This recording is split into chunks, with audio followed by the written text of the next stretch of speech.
Welcome to the Heapy Podcast. I'm your host, Giancarlo Navas, and with me today is producer and co-founder Brian Goins.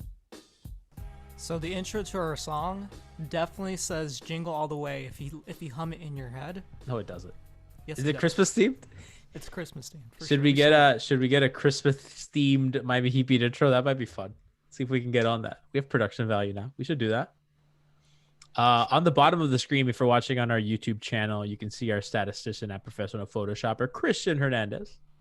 Oh, how we doing? We're doing good. I fixed the lighting in my room. Do you like it? I feel like I got the Vice lights. You know what I mean? It looks good. Listen, I'm a streamer now. There. We do this. On the bottom left-hand corner of the screen, you can see Alex Musibay. What it do, baby? You're getting better at that, by the way. I always see you stumble a little bit when you get to the Musibay. Yeah. Gives me flashbacks to like homeroom. Oh, God. Somebody who has their name fucked up all their life. I totally understand. Yeah. It's okay. No, but that's really good. It's Musibay or Musibay. So technically you're nailing it. Musibay, brother. So Pero Musibay. We, here at Miami Heat, the way we're going to start covering, next year's team aside from free agency and all that, we're moving forward. So we're going to look at kind of what the Heat have at each kind of, because the Heat aren't positional and really the NBA is not positional anymore. But I feel like there are kind of, position types rather. So we're going to go guards, we're going to go wings, and we're going to go bigs. Right. I'm kind of going to go through each of those categories in their own separate shows. And we're going to kind of talk about who should start, who should not start, how we feel about these units and all that good stuff. And we're going to bring you that coverage, and with other stuff up until training camp, which starts really soon. But first, got to talk about the new uniforms, gentlemen, how we like them. Now, I guess I'm going to start with Alex. I'm not the person to ask, I guess. Cause I'm grouchy and I love the white Vices the most. Those have been my favorites. The white Vices. I am with you. Thank you. Honestly, I feel like that's a hot take. There's nothing like the first. People love the black ones, and I love the black ones too. I'm all about the black Vices, but the white Vices, I don't know. I love a clean white uniform. That shit's awesome. I love it. But so they have this vice versa thing, right? And it's very. I think Brian, you compared it in one of the group chats to the Trix yogurt. I didn't compare it. I saw somebody else on Twitter post a picture, and I was like, damn, that's really what it reminded me of. I was like, there's something out there in the world that looks exactly like that color scheme. What could it be? Sure enough, Trix yogurt. I know, Alex, you have strong opinions on this jersey. Well, look, so the jersey stuff, I'm a huge fan of it. I mean, I don't know if you guys can tell, but 85 to 90% of my wardrobe is court culture shit. So I'm a massive fan of this stuff. Christian's actually the one that rocks the jerseys more than anybody. Oh, he does. But I mean, I obsess over whatever new look they're going to bring out. So I was really looking forward to this year's Vice concept, thinking that it might be the last one, because let's be honest, how many more variations can they make? They announced it was the last one. It's the fifth. Oh, it is? Yeah, okay. Yes, exactly. Wow. Yeah. So, expectations were high, go out, with a bang. I feel like I'm in the minority. I don't like it. Brian made a great point. It's something that's going to look really great on the court, on the players. I can't wear that. I'm sorry that I cannot pull that off. I don't have Tyler Herro's swag. It's just not going to happen. It's too far out for me. Now, with that being said, I was also on the website at midnight and I bought a shit ton of core culture stuff. So, yo, those core who am I to shirts, judge? That material's so good. It's so soft. They're the softest shirt. Oh my God. It's amazing. It's great. Did you get into the triple digits? I cannot say. Let's be honest. You buy one core culture shirt and you already spend $85. It's bad. They got to help us out on that. They're as expensive as AOC shirts. That's why you wait until their Cyber Monday deal the following season, so you get everything 40% off. Yo, Brian's king of sales, dude. Wait, Brian knows every fucking backdoor sale. I swear to God, sales. He always have two sales. One at the end of the season, and they always have one towards the beginning of the season, which end up being basically Cyber Monday this year. Brian That's true, but the core culture stuff goes quick. Brian, I like the alternate this shorts year and actually stuff. Was a lot different. I felt like a lot of the stuff they had inventory for culture was still there, at least in my size. I'm small, so maybe like the bigger sizes are out of stock. Yeah, man, us people in the medium/large world, But I was able we to- live a different yeah. life, Brian. They had everything. Are you on really a sale, small? which- yeah, No, I you're dropped not. down from I was more of a Good for medium. you, Brian. I dropped down to a Yeah. small. I actually can wear some extra small stuff. No, you too, can't. which I don't is believe crazy. that's like Cam Wake extra medium type looking shirts. If you're wearing that, get out of here with extra. Small. Nobody can get away with doing that except Cam Wake Cam Wake looked incredible. Literally the with only- those- or someone of his ridiculous physique. Like because- if Bam wears like a tight shirt, I feel like it's gonna rip apart. Like his fucking pecs and biceps. Like he's a huge man. Bam's enormous. Like I don't think people realize that. Like he's fucking huge. and yet I don't think he could do the schmedium thing. He's not Cam Wake. Hassan can. Like for all the shit we gave Hassan, that dude was. Hassan could rock a schmedium. Hassan When he was at his He beefier, also thought schmedium was the actual size. I'm in on the court, by the way. Like the court design looks fucking awesome for that the yeah. vice versa. that part is awesome. That That's part's the awesome. nicest one. I don't know. I mean, You I got to like. play on it basically. I've liked all the vice courts. They all look good. I can't complain. I mean, the organization does great. And to be honest, Alex, like, I was talking to a friend, and he was like, like, my kids will like that, right? Like, his kids are gonna love the vice jerseys, like these new ones. That's maybe we're not in the target demo. You know what I mean? Guilty. I mean, Because look, Twitter doesn't I'm- like them. Like other NBA Twitter Yeah. doesn't like it either. Well, they're very polarizing. Like people either love them or hate them. And I mean, I guess that's a good thing in itself. Like it's gonna be a big story. They're not the worst ones. No.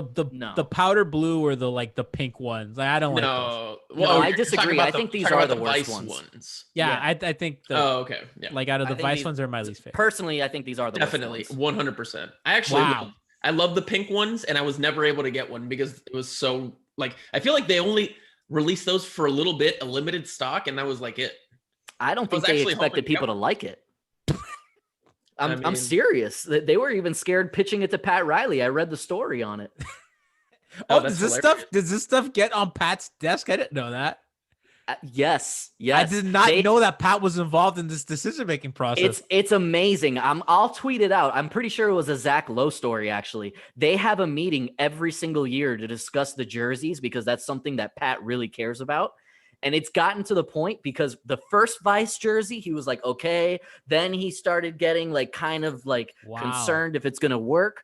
But by the time they got around to the pink ones, he said, look, just go with it. I trust you guys. They're obviously going to sell. If it was up to Pat, they would wear the red jerseys every single time. I mean, those jerseys are awesome. No, the black roads are the best. The black road jersey. That's that's the only one I own. I'm not a jersey person. I bought in 2005 at NBA City in Orlando. I bought a black road jersey. They did win the 06 championship in the red. So we got to I give think that's them why that. Pat is partial to him. Yeah. I think that they lost the first two games in the black and then they just did not go back to it that series. Do you remember how good those 06 jerseys looked? What Oh, happened to God. jerseys in general? I Reebok. feel like That was It's the Reebok. material. It was they Reebok. It don't was because look it's as Reebok. good as they used to. But those things were heavy. I mean, Dwayne Wade would sweat through. I mean, I remember reading it. He would sweat through two of those. Dwayne, I mean, we've done the show before, but like Dwayne's on our all sweaty team. That dude used to sweat a lot. No, but that's probably part of his Yeah. advantage. How do you think he was so slippery? It's really hard playing against like really Just sweaty weaving, people. splitting Yeah. pick and Like roll. all of a sudden you think all of a sudden you just glide off them unexpectedly and like It's the Along Came throws you Polly off. offense. Yeah. It really helps with the spin move. All right, so kind of shifting gears here, kind of getting into the nitty gritty. Let's talk guards, shall we? So I guess I don't know if I want to start with Avery Bradley or Tyler Herro, but I guess if we're looking at those two starting guard spots, right? I think everything's pretty much up in the air. And like, I think Jimmy's for sure a starter. And I think Bam for sure is a starter. And I think Mo Harkless is as close to a as for sure starter as can be, just because like, How do actually you not go to- even because they how might do even you start go to Myers. Mo Harkless first. No, I'm just saying, like, who are going to be the, like, I'm thinking of like the We're fixtures talking in the about starting realistic lineup. options. No, but Yeah. you're right, because then they may just go two bigs again and just ditch the small. So like for sure, Jimmy and Bam are the starters, and I think everyone else is a question mark, and that even starts to guard. So like with Tyler Herro, for example, I think a lot of people expected him to make the leap starting. I don't think, you know what I mean. Like, he showed a lot of ball handling chops in the bubble, especially in the playoffs. The shooting is obviously there, and playing off Jimmy and Bam, that's obviously great. Having the second ball handler there is good. And I think it's not illogical to expect him to start, over Kendrick Nunn, who had that last season. I know that I probably like him off the bench more. I kind of like him playing with Goran, and I kind of, because I think Nunn is most useful playing off of the other better guys. And I know we've had this conversation a lot, but Christian, I'm kind of curious as to where you stand on that. On what? I'm sorry, I didn't hear the last part. Tyler starting. Go on! Mid-season 4. And Tyler starting. I mean, I think there's going to be a lot of merit to it, especially early on. You've got Goran, who's still, I mean, he's been telling the media that he feels good. They've already had a few intense practices, and he says he's just, he wakes up with a little soreness, nothing crazy. But I've got to imagine that they're going to be slow and yeah, I can't, and I don't think they're going to play him a ton of minutes early on. Like, if it were up to me, Jimmy and Goran wouldn't play until February, but I know that's not going to happen. But I do hope that they kind of like limit how much they play them. It's going to be a long, quick season, and there's probably going to be a lot of issues with injuries, probably COVID related. I mean, we have to be realistic about this. We're watching the NFL drag its corpse across the finish line right now. Like, it's going to be a complicated season. So I think there's a lot of merit to maybe just putting Tyler in that starting role. We know how Spo is. He does not like to change his rotations. Once he picks his rotations for the season, if he can go without changing them, that would be the best case scenario for him. He's a tinkerer, though. I disagree with that. I know that he's a little stubborn, but I mean, he does really tinker, and especially in the playoffs, I think he's one of the coaches that's most flexible in changing stuff. I mean, we're not far removed from him in the bubble. They just yanked Kendrick Nunn and they put Goran into the starting lineup. In the big 3 days, he was always changing. I think that maybe he got a bad reputation for that early on, in particular the Mike Bibby thing, playing Mike Bibby over Chalmers in the 11 finals. But I think that he's been somebody who's been very willing to kind of change that lineup and stuff. I'm going to disagree 100% with you when it comes to the regular season. You were talking about the playoffs, and I agree with you completely. The playoffs are a different game. Like, the regular season, Spo has always, almost to a fault, valued consistency in his rotations. And so it's going to be really important to see where that falls when the season starts, because I don't see him straying too far from that general structure. Maybe he'll, take one guy, take one guy to the bench, put him in the starting lineup, take one guy who wasn't playing, put him onto the bench rotation. Maybe he'll do stuff like that, but I don't see him making big wholesale changes. Alex, I think the advantage that they have also is, and we talked, Christian touched a little bit on like how weird the season's going to be and the COVID, and we don't even know how many like back-to-backs they're going to have, right, to kind of get all this done quickly. But the Heat have probably 4 guys at guard between Nunn, Herro, Goran, and Avery Bradley. I was like, I'm missing one. That are starter quality guys, right? And if they, if COVID were to befall any of them, I don't think it's too tough. Like Avery Bradley, of course, gives you the point of attack defense, and he's a pretty decent spot up shooter. Can't do much else. You have Kendrick Nunn, who's a good shooter, kind of a good offensive player, has his warts, all that stuff. We know the deal on Tyler and Goran, all that stuff. And I think that that's going to be like really helpful for them, which is why I think that like having a young guy like Tyler giving him the reins is probably likely, even though I'd rather not. But I think that there's going to be just a lot of like rotation and not a lot of, you know what I mean? Like, they're not going to have a lot of consistency at that position, just given the way that the season probably could play out. Right. And I mean, I totally agree. Listen, I'm going to be honest. I'm a little bit terrified of this season. And I don't mean that as any slight on this Heat team. I'm more so concerned with what to expect with the whole COVID situation. And I'm going to agree with you in this sense, Yanni. I'm good with Tyler starting. I do think he should be a starting shooting guard. Point guard is a little bit different. I think if he was their starting shooting guard and you were just worrying about offense, this guy can average 20 points right out of the gate. Like, I really think he's that type of scorer. But putting him at point guard from the jump, I still kind of lean towards giving that nudge to Kendrick Nunn, and hopefully letting him kind of build up that trade value. I like that angle. Well, I mean, let's be honest. We all know Kendrick Nunn is the piece that we're going to be using in any trade. You got to give him as many minutes as possible. And to Christian's point, early in the season too, I'm with you, Christian. I don't want Goran, Jimmy, maybe even Bam for that matter. I don't want them getting heavy minutes until February. I was looking at the calendar today because I was thinking this quick turnaround is just going to be hamstring galore. Like, we're going to see so many quick injuries. You guys realize it's been less than 60 days since the last time they played basketball? It was exactly 53 days ago. Poor Jimmy Butler. And that guy, every game that Jimmy played in the finals counted as 3 poor games. Jimmy Butler. He's on dates with freaking Selena Gomez right now. Jimmy Butler's killing it. I think he's doing okay. I saw that Jimmy, once upon a time, went on a date with Shea Mitchell. I'm like, damn, good for you, Jimmy Butler. Damn. Yes. Apparently, Jimmy enjoys his milk. What brand? No brands. Alex, like, as far as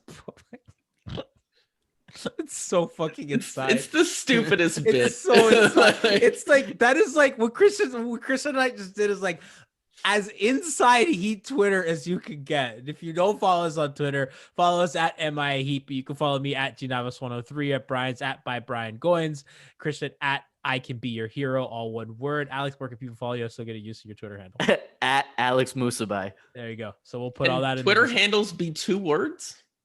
It's one. Just say you. Never mind. So kind of going back to Alex's point about the point guards, like, this team doesn't really operate with a functioning point guard that is like triggering a bunch of pick and roll sets. Like, Goran does that, right? Like, Goran's a guy that they trust. Like, okay, Goran, we're going to give you the ball. We're going to go north-south. We're going to let you kind of like start triggering sets. Tyler does it some, but it's more secondary. I mean, their offense is through handoffs with Bam, right? That they do all that elbow stuff, all the dribble handoffs to kind of get their offense greased, and Jimmy going north-south, right? So Jimmy as the facilitator, as the point guard. So like, any point guard, like, that's why I say, like, this is not really a positional team. Like, I don't even know, like, the point guard in a traditional sense, like, those responsibilities are kind of dead. And to be honest with you, they have been with the Heat in a long time, even if you go back to the Big 3 days, and even going to the 06 like title run. I mean, even those guys like Jason Williams and Jason Terry, like, it was Dwayne, like, when it mattered. Yeah, in the finals run, they took a step back. Ball handling duties went straight to Dwayne. They would sometimes bring the ball up. Dwayne would come off a pin down, and then he'd work, right? Like, so I think this team is going to be, what you got? Oh yeah, Chris has the Dwayne Wade hung up on the wall. Like, I love that we started talking about him. It's perfect. Forever. So, like, I don't know if, a guard on this team is going to have so much ball handling responsibilities. I think all the guards on the team are pretty competent ball handlers. Maybe Avery Bradley's not the best, but I mean, like, they're pretty competent ball handlers, and the bulk of kind of initiating pick and roll sets are going to come from Jimmy. So I think the way you got to look at it for the starters is, do I want Tyler shooting and secondary ball handling? Do I want Avery Bradley's defense? Or do I want, I don't really think there's an argument for Kendrick Nunn over Tyler Herro, unless you're just going to say, like me, I want that scoring off the bench because I feel like we're going to need some of that offense to help. Now, it's tough to have these conversations like very truncated because, the other starters also depend on how much shooting you have on the floor. Is Mo Harkless on the floor? Like, all that stuff kind of matters. But, like, I think you hope as a Heat fan, and if you're in the front office and you're the coaching staff, and if you're on the players, Tyler takes another leap as a ball handler, as a creator, as a guy who's getting to the rim. Now, I think his free throws went way up in the playoffs, and that showed, and that's really good. And that's going to be like, those are the kinds of improvements that you make. I think as a pull-up shooter, he could improve a little bit. I don't have the numbers. Maybe, Christian, if you can get those. I know that he struggled a lot against drop coverage, and I think that his pull-up numbers weren't as good as you might think, given what a good shooter he is. And the way that they run offense, really would benefit a guy that can pull up, which is why Kendrick Nunn was getting a lot of looks that he liked. And I am trying to find those stats right now. But yeah, I remember this coming up during the playoff run, and Tyler was not a great jump shooter, especially in the mid-range area when he was picking it up off the dribble. And that's really what he would have needed to really exploit drop coverage more often. And he didn't really show that he could. So that's definitely something that you got to hope that he adds to his game, because you know that he's going to be very he's always going to be looking for that mid-range shot. He already showed it last season. He just didn't convert it at a good enough rate. If he can improve his efficiency from that part of the court, that really opens up a lot of parts of his game and should actually help him score at the rim as well. So like, I don't want him to fall in love with that. And when I talk about pull-up stuff, I mean, even off the handoff, and like, I think that the Heat have really had a lot of diversity in where they set screens for pick and roll guys. So like, Bam can set really low screens, but he can go really, really high up, right? And I think that it's a dimension to the offense that really helps, because if you kind of set the screen up maybe a foot or two higher, when you come off that screen and if a big is dropping, now you have a cushion to shoot a three. You're not really shooting for that long too.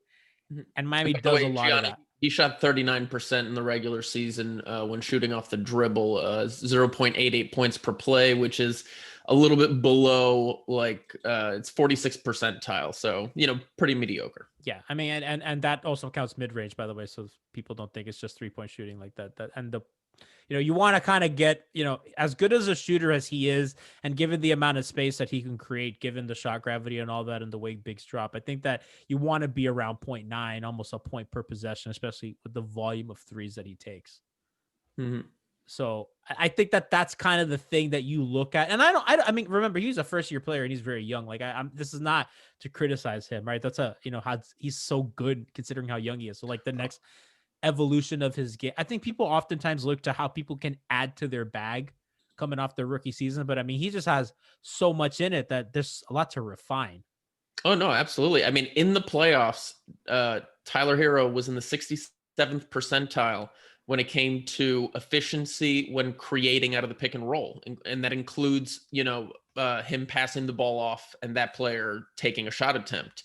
And being in the top third of the league in creation out of the pick and roll is obviously a direct gateway to being an impact player in this league. And then you add the fact that he was over the 50th percentile in both spot ups and handoffs. Like that's going to be huge for him always. If he can spread the floor, even if he doesn't end up being the main ball handler, he's going to be incredibly useful, especially with the energy that he plays with.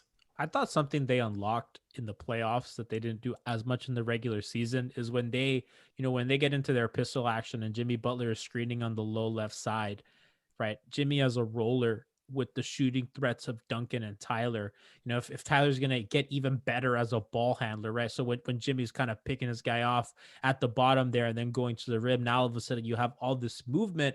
And then what's curling up top is it's not only a threat to shoot. It's a threat to get to the basket. It's a threat to get fouled. And obviously the passing is what's going to come next to him. And that's going to be probably the hardest thing for him because of his size.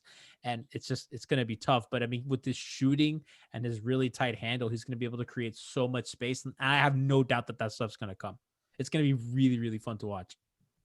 Absolutely. I totally agree. Like it's so like the dog agrees also. Melody's a big fan. She's like, hell yeah. Your dog's in on the Tyler Herro experience. Brian, what were you saying?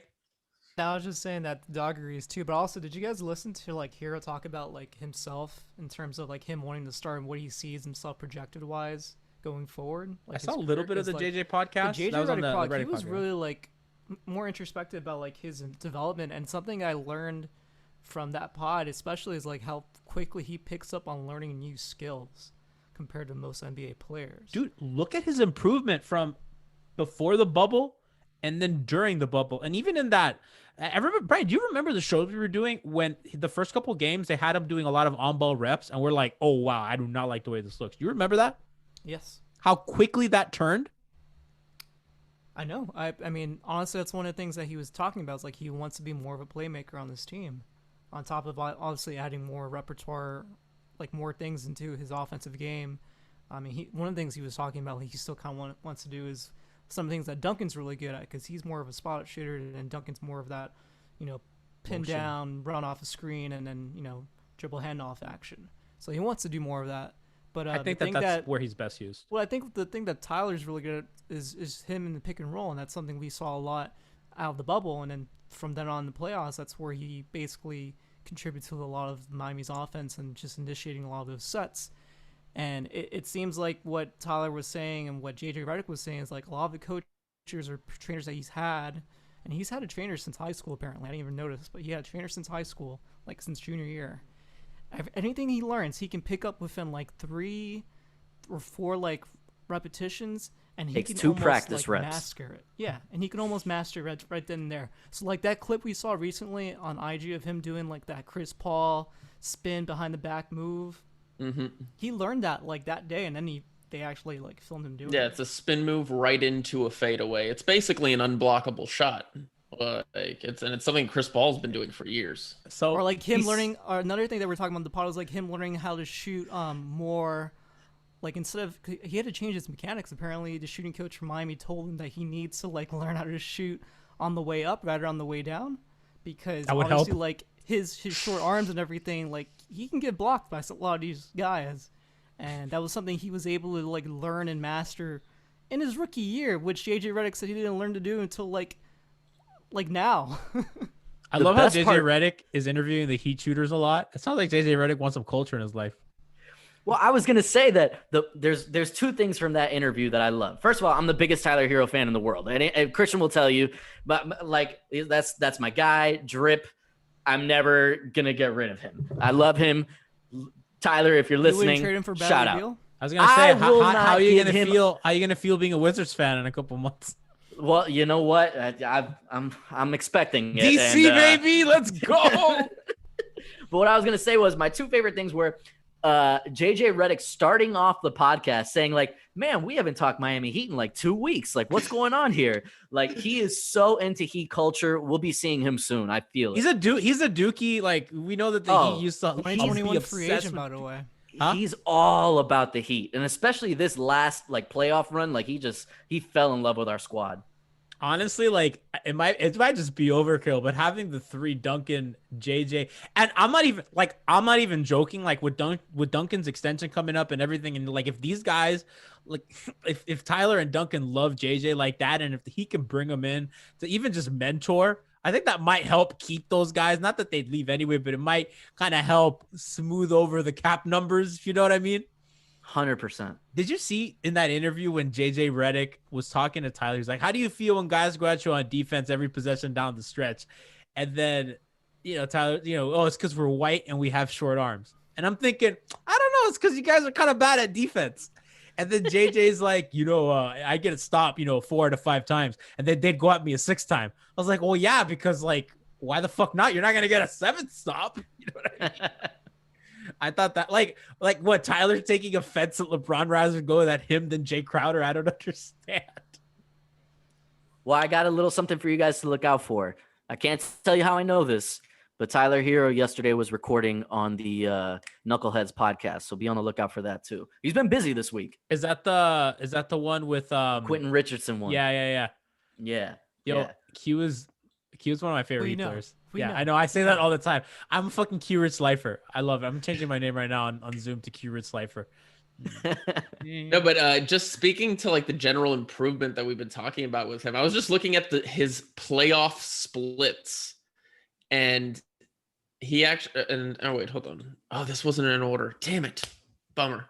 I mean, the nice thing that was nice to see though is that from the start of the regular season, obviously to the point that the season was postponed, to picking it up again in August for the regular season, it was consistent growth for Tyler when it came to field goal percentage, when it came to assists, and when it came actually to assist to turnover percentage as well. So he's improving his efficiency, he's improving his creation with his teammates, and he's doing it more efficiently without turning the ball over as much. Like, again, he's still 20 right now, right?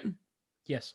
Yes, Like sir. that's crazy to think about. So it's going to be really exciting to see where he takes his game this season. Tyler Herro is younger than the game Super Smash Brothers Melee. Oof. That's crazy. Wait, what? Tyler Herro Super Smash Brothers Melee for the Melee Nintendo GameCube. also is the sequel. It's not the original. Yeah, no, that's not Smash 64. Melee for the Nintendo GameCube, arguably the greatest video game ever made. Sorry, fam. Is older than Tyler Herro by a couple months. That's a pretty good nugget, Gianni. You want to feel that surprised me. Because there's this whole movement right now. It's like hashtag save Melee because, like, you know, I'm a competitive Melee player and I stream it on my Twitch account, twitch.tv/CNows103. You can check me out. I'm grinding my Roy on Unranked. And, you know, there's been a movement lately because Nintendo's really trying to stick it to the competitive scene, even though we're grassroots for 20 years grassroots. We didn't need any developer support. So that's been, you know, everybody's talking about our 20-year-old game and all that. So what are you going to say, Alex? I was going to say, you want to feel even older? On that same podcast with JJ Redick, they do like this movie draft thing at the end, which is always great. But I was cracking up because the concept or the topic was like characters from Miami. And the only character that Tyler Herro could name was Mike Lowry from Bad Boys. Every other character they talked about something about Mary, Scarface. He was like, I've never heard of these movies. Oh, wow. I haven't seen Scarface, but I know Scarface. But like, I can't think of many movies that I'm 28. That might speak more to my movie. Yeah, like I think that's more of a personal thing. They picked Dexter as JJ. Yeah, no, it was terrible. Dexter was in Miami. I didn't know that. Yeah. Oh, yeah. The more I never saw it. The more I know. Okay, so kind of looking. I just got all the Twitch verifications. Podcast, honestly. No, because Christian just sent me I guess Christian sent me a text half hour ago because we were trying to stream this and log on to our Twitch account, but my 2 verification code wasn't working, and I just got a text from Chris which pushed through all the other texts for my Twitch verifications. So the text just came in. This has been like half an hour later. Perfect segue to talking about the newest Heat edition, Avery Bradley.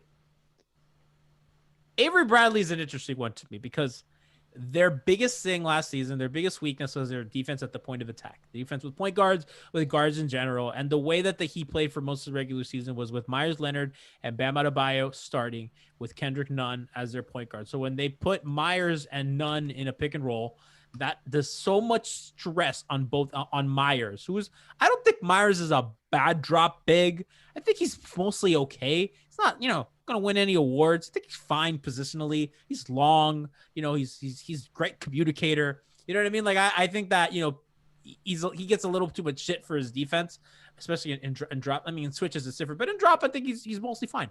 Kendrick and Goran were just turnstiles, and it's not really Goran's fault at this point. He's old. Kendrick, my guy, you got to get better at going around screens. Regardless, that was one of the biggest weaknesses of their defense, and they were routinely torched by Charlotte, by the Knicks, by Spencer Dinwiddie, by whoever the hell was handling the ball. Man, Spencer Dinwiddie, that was an infuriating game. It's just everybody. I mean, the Knicks Nets back-to-back where they lost both was just, and then the last game against Charlotte, Devontae Graham is just fucking do whatever they want to them. This was really before they really started doing all the switching, the hard showing up. Like they really did a lot more in the playoffs, but during the regular season, you can't play that absurd style of defense. So I think we're going to see our fair share of drop stuff. And if you're dropping your bigs, right? So if there's a pick and roll and the big who comes to screen, his man is going to drop under to keep the ball handler kind of corralled in an area while the guard recovers off the screen. But when a guy like Kendrick Nunn is completely obliterated on the screen, or Goran, then it's just a one-on-one with Myers or Kelly Olynyk and a fast guard, because this league is littered with fast guards. And that would often happen is that they would get beat and then Jimmy and Bam or somebody has to help and the defense is all a whack. And that's partly why the Heat were bleeding threes from the corners. They were giving up a lot of threes from corners because that's where the help's coming from, right? You got to help off the shooters because you don't want to let any at the rim. Avery Bradley fixes a lot of that. Great guy on ball, is really great at getting over screens, avoiding screens. It's just getting your jersey type of defender. Can't do much else, but he's really good at the one thing the Heat were not good at.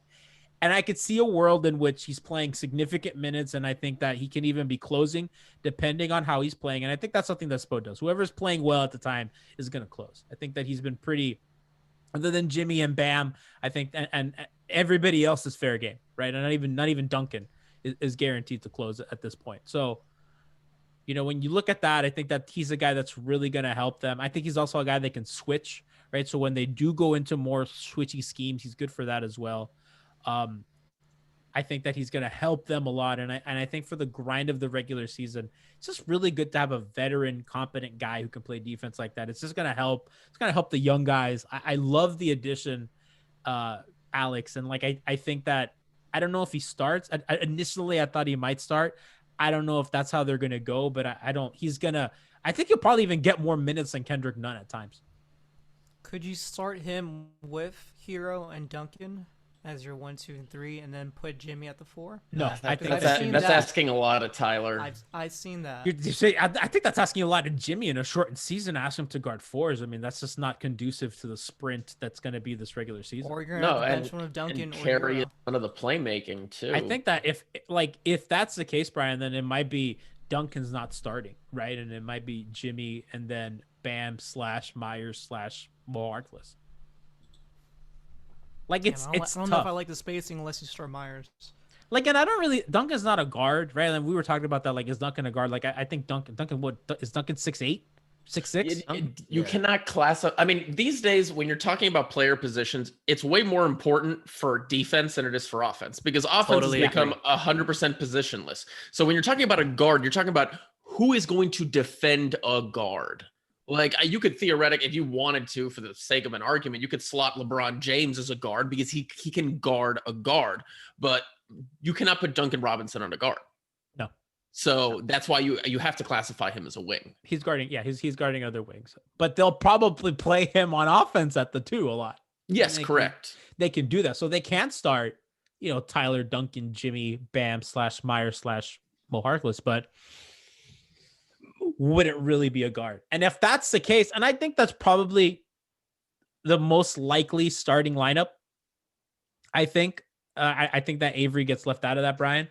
But I think playing Jimmy, having Jimmy defend 4s, I think is going to be tough because, it's a lot of Kevin Durant's, and there's a lot of even having him guard Jason Tatum and Pascal Siakam, and there's a lot in the conference that are just not very. Well, then I guess the question is, what's the 2-man? Because there's always going to be a 2-man guard lineup off the bench.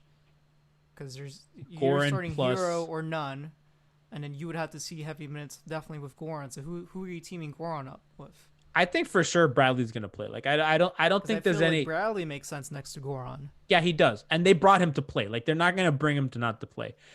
I think that Nunn might be on the outside looking in on the rotation if he does, especially if he does not start. I think if Tyler's starting, that's fucking big trouble for Kendrick Nunn's minutes, because then all of a sudden Goran's your 6th man, you're bringing Avery Bradley with him, and then where are you finding minutes for a guy like him? Now, I don't know how often. I don't remember how often they went 3 guards. I don't have the data in front of me. I don't really think this is a team that can go 3 guards.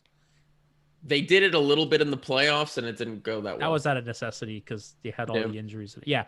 So this, and that's a Spo favorite. I think it's a little different, when you have different, when you have kind of better defenders, like those 3 guards. Any combination of Miami's guards, they're just gonna get obliterated on defense. Yeah. No, but if you include Bradley in the mix, then maybe it could make sense. Yeah, but Bradley's the 1, and then what? So Bradley's guarding up. What? And then you would have to have. You have to have Bam in those lineups for sure.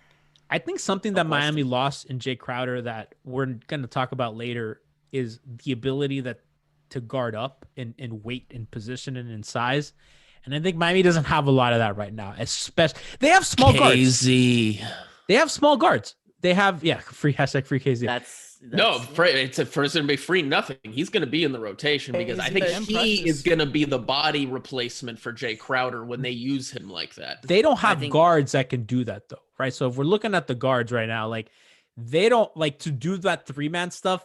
I think maybe Avery can do it a little bit, but then the reason why you brought him here was not to guard 3s and wings, right? You brought him here to defend point guards, right? So I think as cool as a 3-guard lineup may sound, I don't know if they have the juice on defense to survive. Because then at that point, you're also playing Jimmy at the 4, right? If Jimmy's in those lineups, which then again, you're really not that Jimmy can't do it, but I mean, don't want to kill Jimmy. You got to save him for the playoffs. You're going to burn this team out if you're running 3 guard lineups in the regular season. This team needs to survive. Exactly. They have a lot of veterans and a lot of young players. It's a very weird mix. There's not a lot of in-betweens. You know, you have Jimmy and Goran really toward like the back half of their career. They don't really have a lot of guys like maybe Jimmy's at the back end of his prime. I don't even know what to call Jimmy. I mean, he's played the best basketball of his career last season. So maybe I'm off about something that I'm not sure if we brought up when we talked about Avery is that I could actually see him being the one that gets slotted into kind of like that Jay Crowder high minutes role, at least in the regular season. Because he opted out of the bubble. He's one of the guys who has had that's a great point. Like 10 months off. Like if there's anybody who's going to be a great candidate to run 35 minutes for just whatever reason Spo wants, it's probably going to be Avery Bradley, and it's probably going to make him feel better because having a good point of attack defender out there for that long is going to make things a lot more difficult on opposing teams, especially compared to what they were used to last season. So 36% shooter last season, 36% for his career. I stress this a lot. Miami's really good at getting the most out of their shooters. And a big reason why I think that is in LA, Avery Bradley was a spot-up shooter. LeBron's operating in pick and roll. Him and AD, they're operating on their own, and they're going to get the swing passes. Miami runs offense a lot different. Miami runs a motion-based offense. And honestly, if you look at the big three numbers, guys were not having career shooting years here. Maybe the elite guys like Shane and Ray, but for the most part, the other guys weren't really having their best shooting seasons ever. And if you look at the numbers, that'll bear out. But recently, Eric's gone to a more motion-based offense. It's a lot of off-ball screening. It's a lot of motion. And even if you're not like Duncan that you're always moving, you're always involved, whether you're screening for the pin down, whether you're screening for the horn sets, whether you're in the dribble handoff or not. And I think that motion really helps get guys in rhythm, because when you're just standing on the wing or in the corner waiting for a shot, you know, you get cold, and not everybody can be PJ Tucker or Shane Battier or Ray Allen or these kinds of like really special shooters. I think getting Avery involved, getting him moving, getting him, you know, when you get to touch the ball a lot and when you're involved in plays and when you're moving, and Miami doesn't have like the super ball dominant person anyway. They don't have a Westbrook or a Harden or a LeBron, right? It's everybody really gets to be involved in the offense. And I genuinely really believe that that's going to help guys shooting. So I wouldn't be surprised if Avery gets that 36 to 38.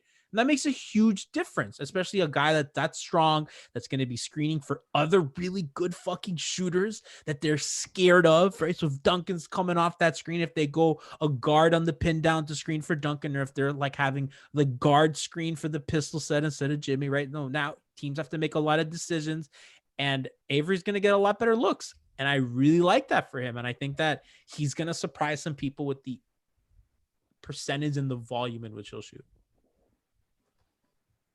I think so. I mean, I think this is going to be a great test case for exactly what the Heat have been doing. If you want to call it Heat culture, you know, it's what the Heat have been doing really ever since LeBron left, is finding these guys that either, you know, went undrafted, were casted aside. You know, they bring them in, they put them through the grinder, they get them with whatever shooting coaches they have that have been doing some incredible work lately, and they get the most out of these guys. So, like, especially somebody that's really just been kind of overlooked, you know, in terms of who they added this offseason. I know there weren't many, but I think Avery Bradley might end up being a bigger impact player than a lot of people think. I wouldn't be surprised if he starts also. Like, I think that's the other wild card here. Like, I wouldn't be shocked if Spo says, fuck it, we're going Avery Bradley plus who other guard, and that's our starter. I want this. I want him. I want him defending. I want him out there. I want him helping. I want to, you know, like, that does not surprise me. Could you? The bench has a lot of veteran leadership already. I can see him closing more than starting. I can see him both. And they have, like, I think between Goran and KO, right, and Andre, they have a lot of veterans coming off the bench to really help stabilize, right? Like, I don't know if they need him for that. I think in the starting lineup, it's a little younger, and I think he'll help. They obviously have Jimmy there, and Bam's, you know, as young as Bam is, I mean, he's a vet. He's an old soul. Yeah. Do we think that Gabe Vincent has any chance to crack the rotation? Probably not. Because unless of somebody COVID, gets injured. Because of COVID, they're going to need everybody that they can have. And if Gabe Vincent is ready, then so be it. And like I said, their motion offense is going to make it easy for a guy like him to step in and at least contribute on offense. I don't know about defensively. But but I think that this is going to be a really weird, like, we don't know, right? So I was listening to House of Strauss. Ethan had Amin Al-Hassan on. I thought it was interesting. Amin was talking about how, people assumed that just because the NBA is operating this season, that it's going to come with fewer hiccups than the NFL, who's, upside down with their COVID cases, right?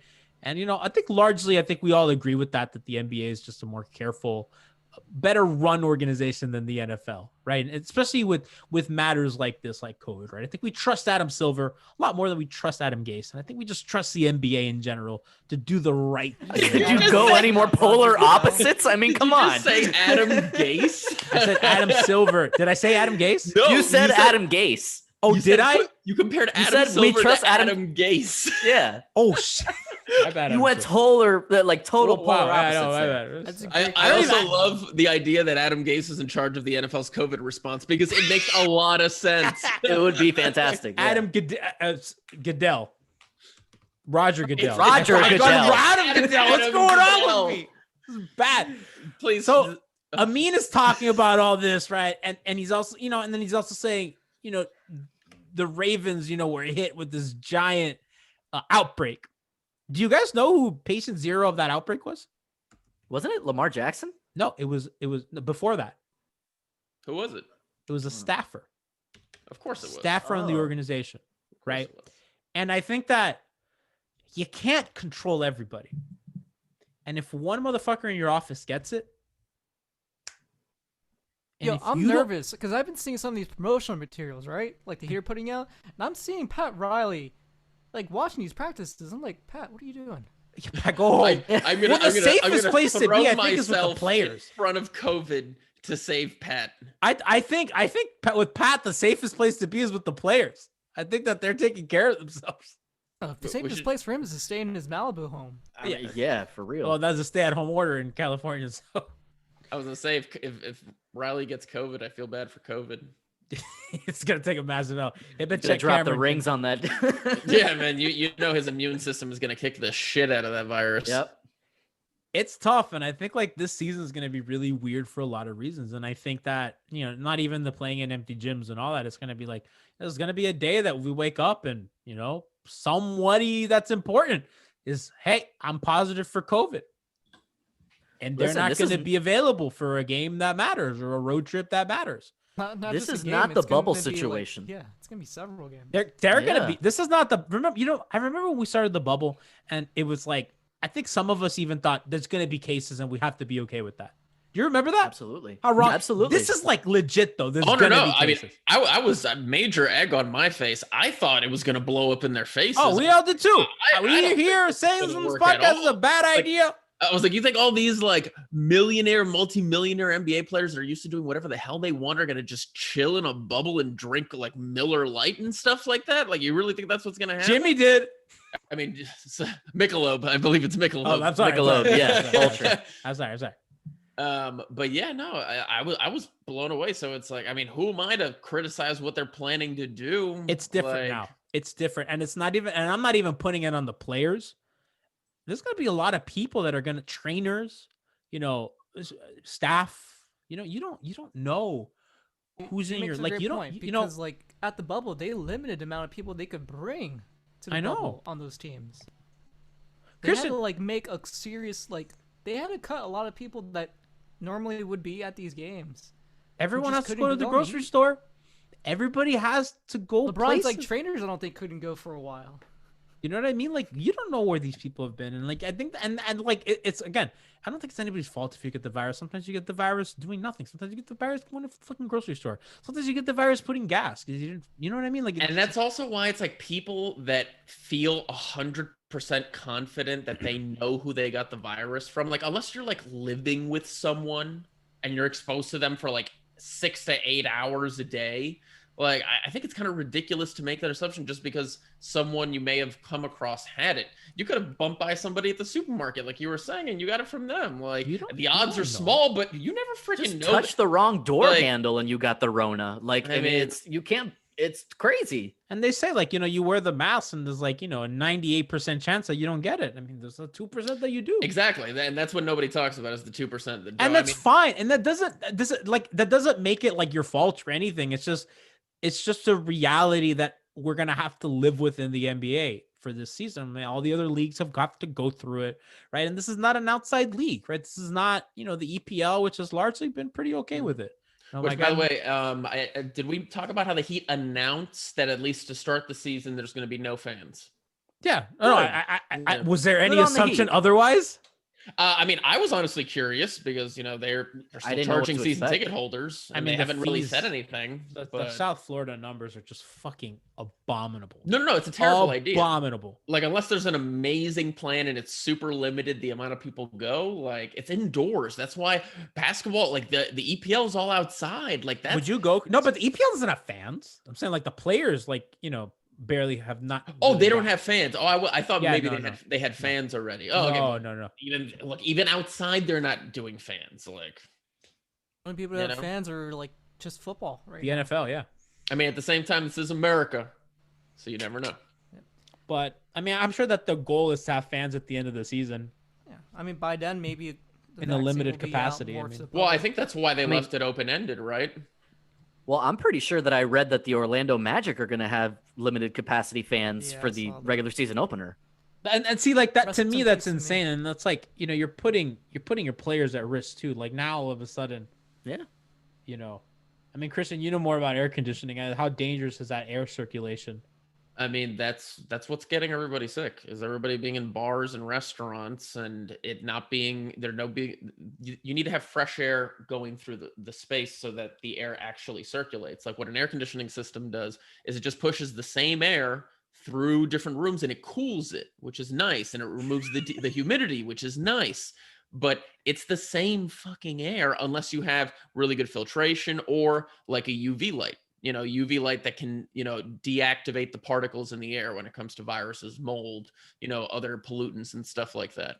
Listen, Heat has you covered. Pat Riley, are you hearing this? Christian is the Pat Riley of air conditioning information.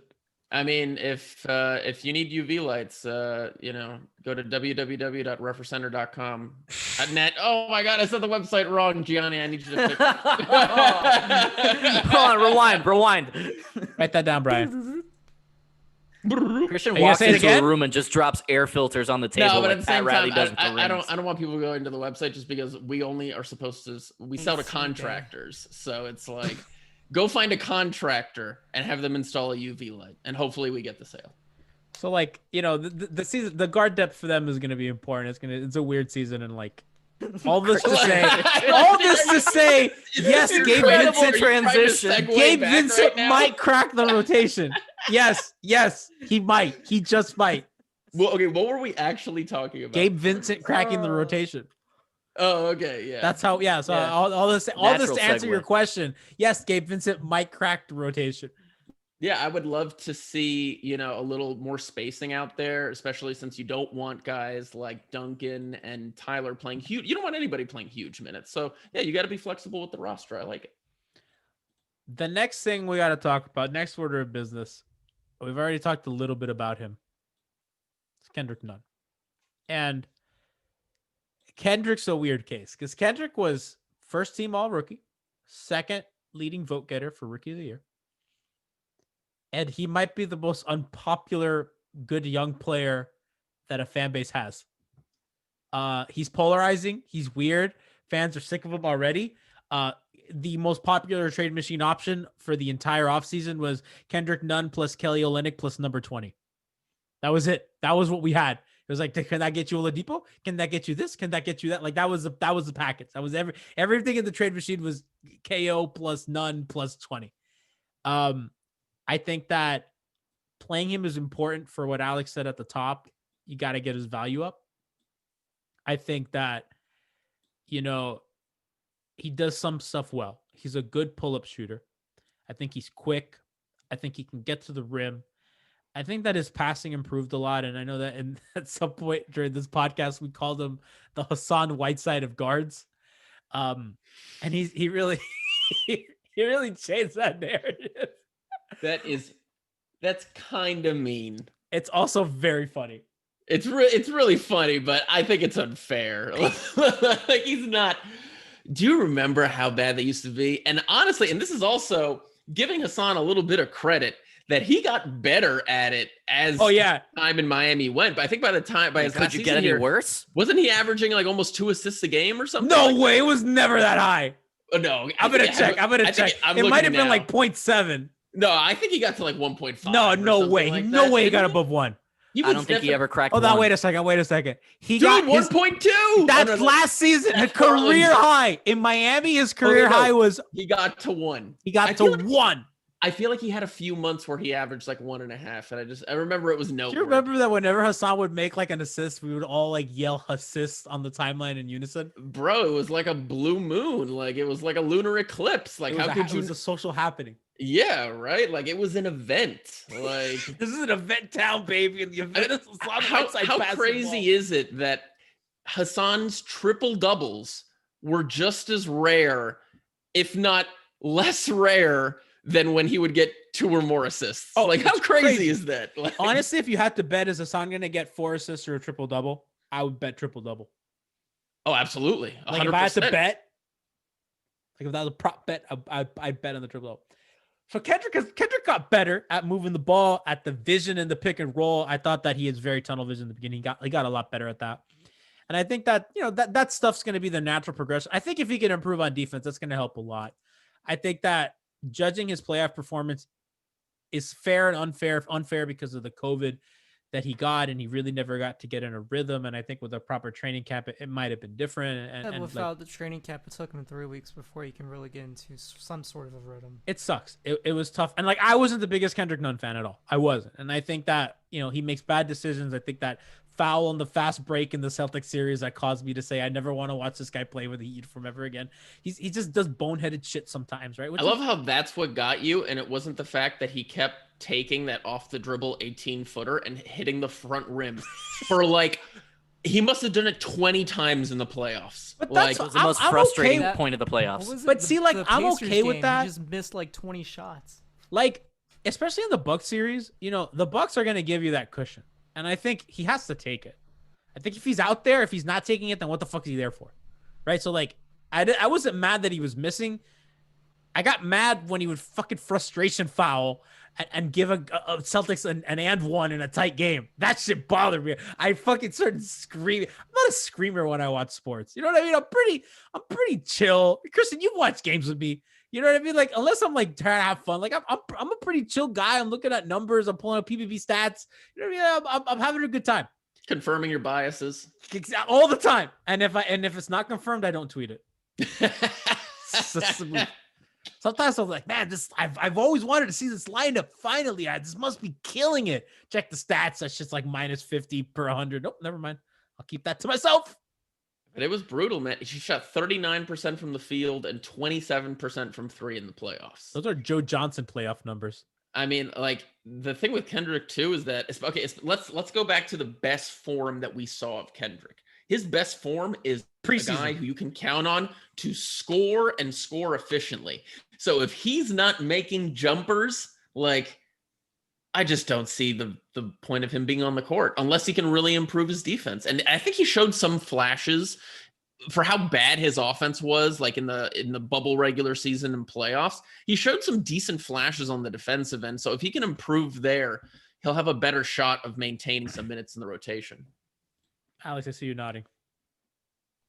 Well, I mean, I agree, Christian. I do think he's going to be a better defensive player this year. I'm not judging him at all by what happened in the bubble. That was, I'm putting that all on COVID. I saw enough in the regular season to believe that the bubble was more so just, COVID related. So I do personally still hold out hope for Kendrick Nunn. I see where he can help us, especially early in the season when, we're looking for guys to really carry the load while, Jimmy and Goran and all these other guys kind of find their way back.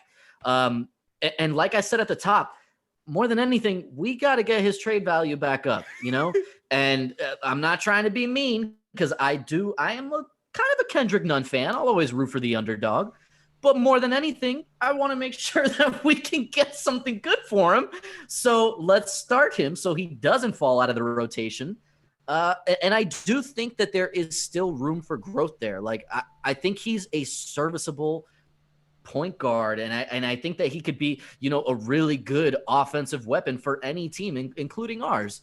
But more than anything, let's just get that trade value up. I would say, do you think Kendrick and Kelly Olynyk are like going to be like just trying to become like fast friends, because that they're getting packaged somewhere together? Oh yeah, they should just start sitting next to each other on the plane like for the entire year. Just get used to that. Like they don't have to be like best friends, but just build some rapport if they haven't already. Because like Kawhi and Danny Green. Figure out which one's gonna have the window, which one's gonna have the aisle. I think that's a slightly different situation, Gianni. But yes, it's more or less the same. Sad, Kawhi lost a friend. Danny Green and him lived in the same city their entire career, because even though they went to different LA teams, they were in LA. Tough for Kawhi that Danny Green got traded. I mean, can't match. Kawhi has a lot of friends. You know, it's the only thing I ever. Tobias and Marjanovic connection. What are you saying, Chris? As Brian, I would just say projected with Sixer talk. Yeah, I love how Danny Green like went from like one of the most feared 3-point shooters to everybody joking about him constantly putting up bricks. But the funniest thing to me is that anytime somebody brings up Danny Green, the first thing that always comes up for me is him taking a selfie at the Holocaust Memorial. My God, that shit was so funny. Because it was the like most that inappropriate selfie I've ever seen. That was one of the most flagrantly wild things I had ever seen on the internet. Doesn't he say like I had to take one or something like that? It's like I had to do it or something. Yeah, like that. It's like a meme. It's like you really don't have to, Danny. You really don't have to. LOL. Google with this picture. The graves in the background. Like he's taking a high angle selfie and he's making a weird face. It's like, Danny Green, what are you doing? Like that is. I think he also did it at the 9/11 memorial. Get out of here. No, I think he did it again. No way. I think he did it again. I'm gonna double check. Danny Green, 9/11. What a guy. Where is he now? He got traded, didn't he? He's on the Thunder, I think. On the Sixers. He's on the Sixers? Oh, that's a good get for them. Oh yeah, that's right. I mean, I feel like the Sixers are going to be a problem. Let me tell you, the Sixers got better. Yeah, they did. They needed to put any shooters they could find on this planet that could actually shoot well and surround Ben Simmons and Joel Embiid with them. Shout out Daryl Morey. He had a good offseason. He did. He got Seth Curry. He got Danny Green. I think he drafted a shooter or something like that. Oh no, they drafted Maxey, didn't they? Yes. Right after us. Yeah. That's going to be interesting to see how that So I have a Danny Green update. So he has apologized for the comments, and the caption was, I had to do it one time. LOL. Hashtag Holocaust. Hashtag Holocaust. Like, it's just so, and I feel bad laughing. It's just so flagrantly inappropriate by Danny Green. Oh my God. It's a weird thing for the greatest transition defender in the history of the NBA to do that. Do you remember when he would strip LeBron mid-flight? Remember when he got blocked by Bosch?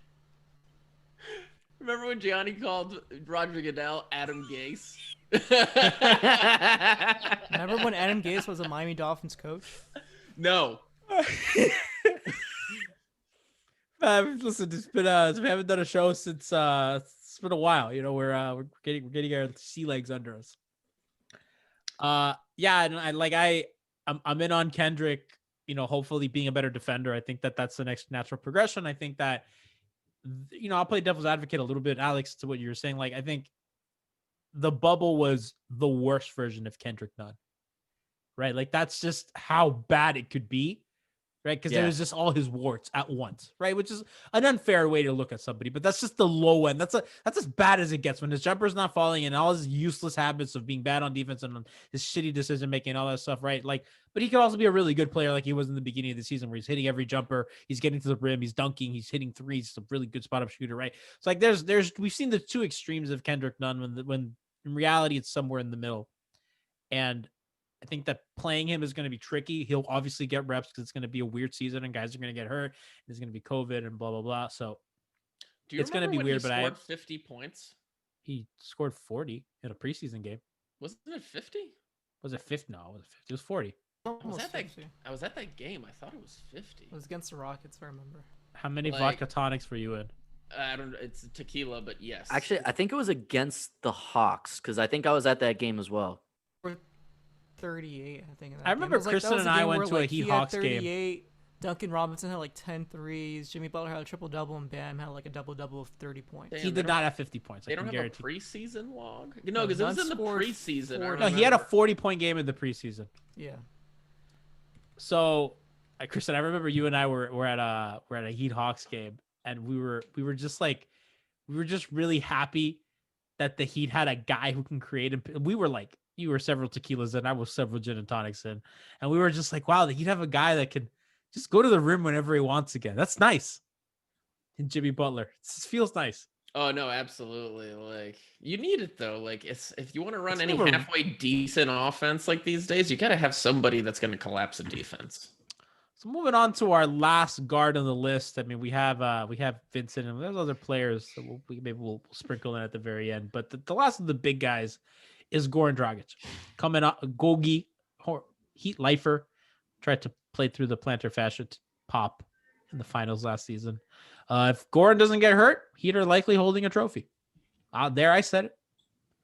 And I think we've talked a little bit about him already. I think we're pretty sure he's going to be a bench role. And I don't really see much changing for him. I think we know what he does well. Offensive spark plug off the bench. It can close games for you. It's an incredible shooter off the dribble, spot up, good screener, does everything on offense that you need. Just fucking beast getting to the rim. And I think in that Celtics series, you saw when shit went haywire, that guy was keeping you in games when nothing else was working.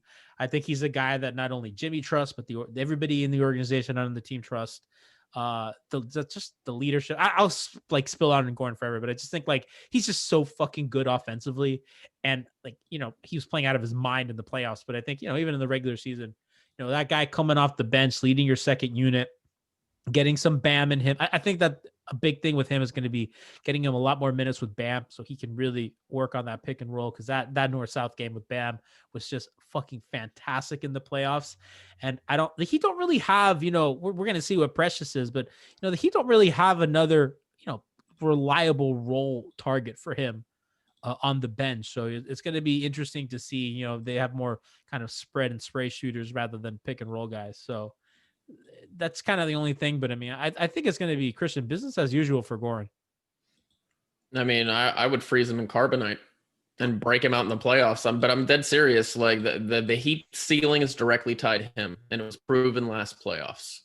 He has a wide array of ways that he can attack a defense, and he's shown that with age, he's just getting better at getting to his spots and making things difficult. Like he does things where it's like, it doesn't matter. Even if you are playing good defense, he gets to where he wants to go. And he typically, shoots at a very high percentage, especially when it comes to driving and getting to the rim, when it comes to getting those, spot up looks, when it comes to creating out of the pick and roll, especially he was really showing off his lob game last season. Like, do you remember when he first came to the Heat?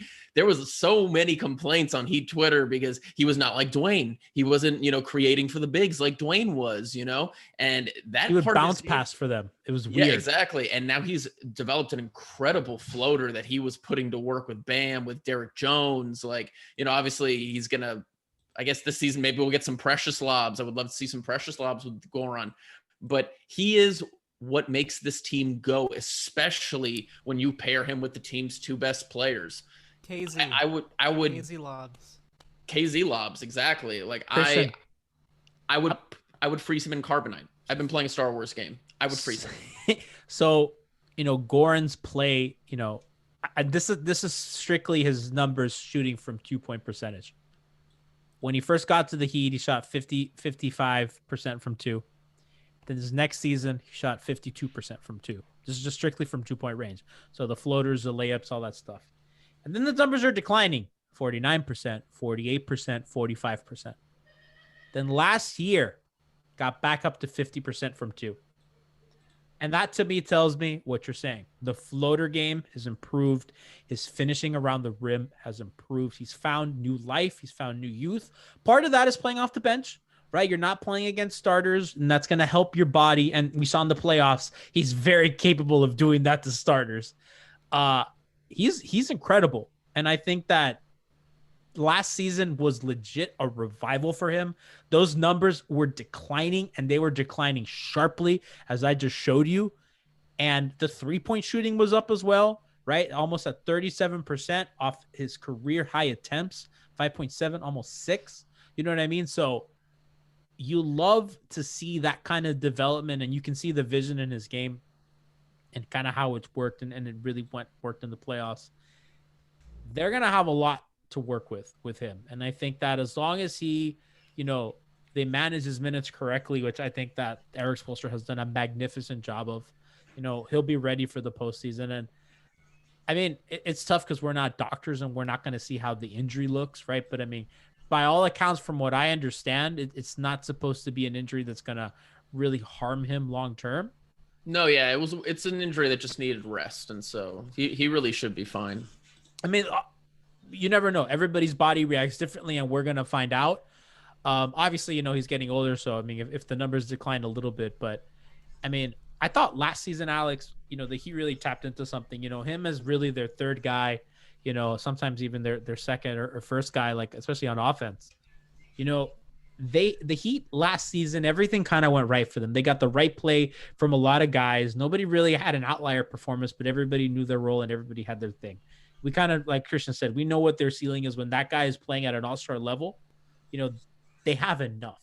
It's just to see, like, can Goran replicate that? Because they didn't really add any like significant difference makers, especially for the playoffs and down the stretch. So it's if Goran can maintain that level that he had last season, and if Bam can take a leap, and if Tyler can take a leap, and if Jimmy can maintain his same level, maybe even get a little bit better as a shooter, they have some shit going. A breaking update. Duncan. Apparently, Bam is sponsored by Pandora Jewelry. Look at that, Bam. Look at that. Yeah, he just tweeted it. It's like a whole long commercial. Good for him. His mom. Yeah, no, I hope he's getting sponsorships. Fucking get it. Well, Duncan got sponsored by some basketball company. Let me see what it was. We looked interesting. It was like a high-tech basketball company. Was he sponsored by Let It Fly? No. Mike Miller thing. I know Musibay gets that one. I enjoyed that's Mike that. Miller. Yeah, it's Mike Miller. No, he's sponsored by SIQ Basketball. They're that sounds about right. Smart regulation size basketball. Yep, that's right on brand for him. So, Gianni, did we cover everybody? I mean, unless you guys wanted to kind of get to the new. I know Alex wanted to talk a little bit about the new kid. I'm just saying, he's secret Alex weapon. Just wants his pizza. Yeah, I kind of do. It's like 6 minutes away. I'm tracking it. Wait, who's the new kid? Max Struss, baby. Max Struss, correct, right. It's gonna be the hidden gem of this Heat season. I mean, they always find one. I don't know anything, but I watched his YouTube video today and I got really excited about his 3-point shot. Yeah, he's coming off a torn ACL, so let's see if he can even. I'm less excited. So I don't know. He played for Chicago like 2 games, barely played any minutes in those games. I don't think you can think he made 3 in those games.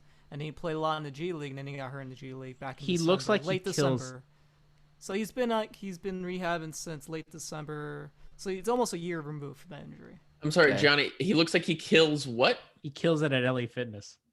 I'm so glad that's where you went with that. I have no idea what you were gonna say.